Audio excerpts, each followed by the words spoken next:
Vivemos em um universo vibracional, portanto, também somos seres vibracionais, cujas células e órgãos pulsam cada uma em sua frequência particular. Nosso cérebro pulsa com energia eletromagnética, afetado por nossas emoções, nossa saúde e nosso bem-estar. O nosso corpo se contrai e pulsa em várias frequências, incluindo as batidas do coração, as contrações do estômago e a cada vez que respiramos. Toda essa composição nos fazem ser quem somos, um ser humano único, com sua própria sintonia. Doenças como depressão e padrões comportamentais negativos são sintomas de um corpo e uma mente literalmente fora de sintonia. Certa vez, Nikola Tesla disse: "Se você quiser descobrir os segredos do universo, pense em termos de energia, frequência e vibração." Se uma força energética é atingida na mesma frequência de ressonância de outro objeto próximo, as vibrações farão com que o segundo objeto comece a vibrar também. Quanto ao modo de vivenciar o mundo, a energia e a vibração que emitimos é recebida e depois transmitida de volta. Nós podemos senti-la a nível emocional quando alguém está no mesmo comprimento de onda que o nosso ou estamos em sintonia com uma pessoa ou situação. E por que isso é importante?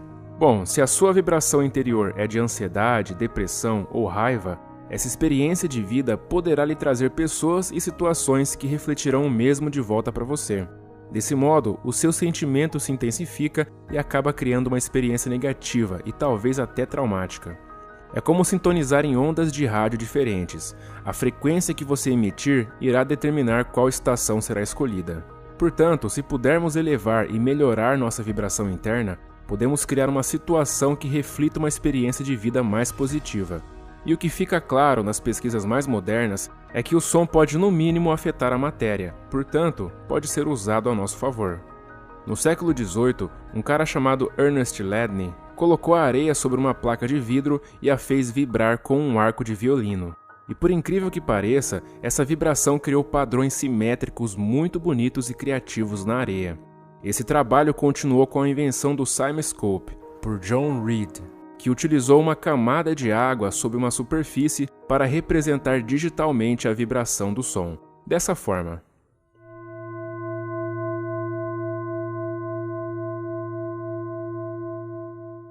Observe as formas simétricas e veja como são parecidas com as que são encontradas tanto nas geometrias sagradas quanto nos formatos harmoniosos da natureza. Através dos estudos da sonocitologia, agora é possível ouvir a diferença entre uma célula saudável e uma doente. De acordo com Gardner Snook, da Universidade de Manchester, a diferença entre uma célula saudável e uma cancerosa é como duas grandes orquestras tocando os instrumentos ao mesmo tempo. Só que na orquestra cancerosa, a tuba está totalmente desafinada. O vídeo a seguir vai te fazer perceber claramente a diferença entre o som abafado de uma célula saudável e o som estridente de uma célula estressada. Dá só uma olhada.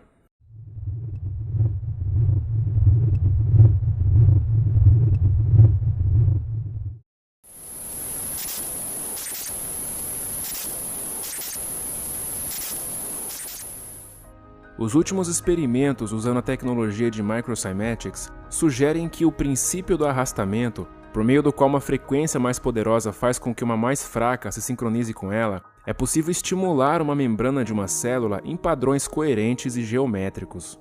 Portanto, se direcionarmos sons harmoniosos para o corpo, poderemos fazer com que nossas células vibrem em uma frequência ideal.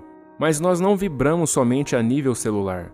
A nossa consciência, nossos pensamentos e nossas emoções também têm suas próprias cargas energéticas. No livro A Vida Secreta da Água, o autor Masaru Emoto retrata uma de suas experiências mais famosas e interessantes.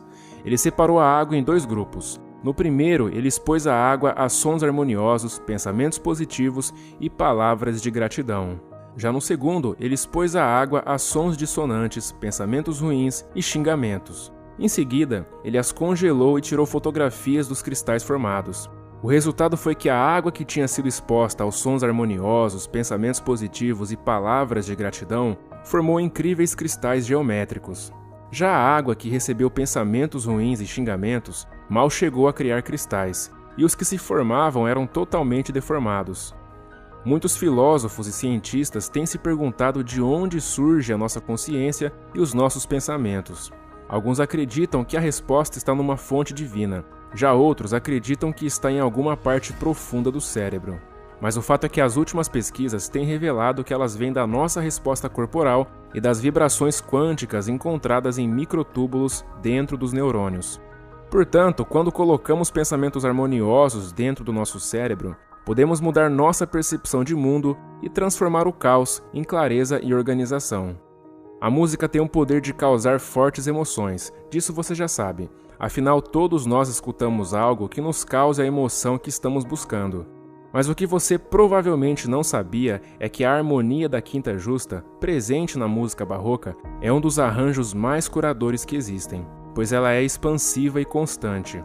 Ao ouvir um ritmo constante, como uma música barroca, uma tigela tibetana, ou até mesmo frequências vibracionais de diferentes hertz que são encontradas facilmente aqui no YouTube, você estará se expondo a um ritmo constante que permitirá sua mente desacelerar e relaxar, pois os hemisférios direito e esquerdo do cérebro começarão a corresponder a esse ritmo constante, integrando o esquerdo, que é mais racional e analítico, com o direito, que é mais emocional e criativo.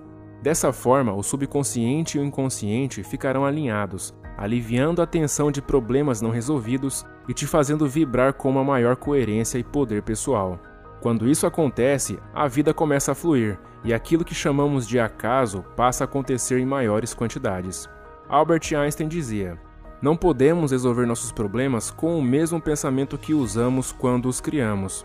Quando melhoramos a qualidade dos nossos pensamentos, nós começamos a ver o mundo com outros olhos e a descobrir novas oportunidades que antes passariam despercebidas. Mas não só isso, nós também passamos a agir mais e a dar espaço para as oportunidades se apresentarem. Nesse momento, os acasos que antes pareciam tão aleatórios e vagos começam a se tornar mais frequentes e esperados.